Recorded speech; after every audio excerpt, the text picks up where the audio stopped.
Donald Trump said that NATO must immediately increase their military spending to 5% of GDP. So that is 2 times more than NATO is currently using for arms and the military per GDP. Which is what it... You can hear the statement here. I'm also going to ask all NATO nations to increase defense spending to 5% of GDP, which is what it should have been years ago. As you can see, he just said that the NATO should increase their military spending 5% of GDP. Now, this should obviously have been done a long time ago. This should have been done in 2014 when we saw that Russia were actually an aggressive nation. If you don't know, Russia invaded the Ukraine in 2014. They took the Crimea region with their little green men, as they were called, because they didn't have any Russian insignia on them. But don't be fooled, they were Russian troops that took Crimea. They also instigated and supported a kind of civil war in the Donbas region of Ukraine in 2014, which led to two republics, two people's republics, as they call themselves, the People's Republic of Luhansk and the People's Republic of Donetsk, they call themselves. These were pro-Russian republics, and in reality they were kind of being ruled by Moscow. And when Russia invaded Ukraine fully in 2022, then they pretty much immediately took over those two regions. So they were always planning to take those two regions and Crimea.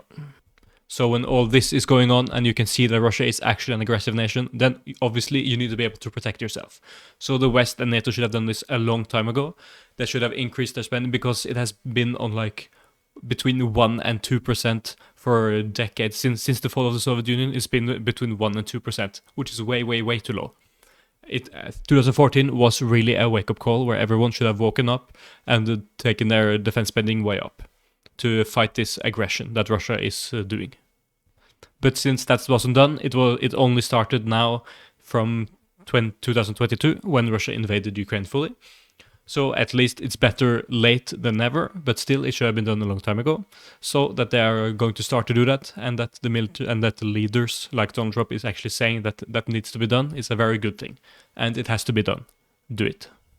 One of the core functions of government, and that we allow the government to exist in the first place, is for protection, domestic and international, domestic and foreign. And in this case, military spending is against the foreign countries such as Russia that wants to invade other places.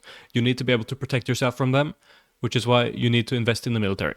5% is a good amount to do that. To be able to combat the Russian aggression, 5% is good.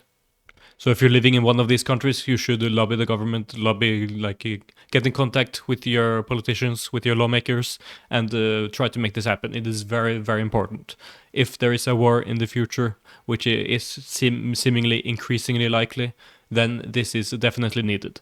And now that a lot of leaders are saying that it is a very high likelihood, then it's way better to do it now than later.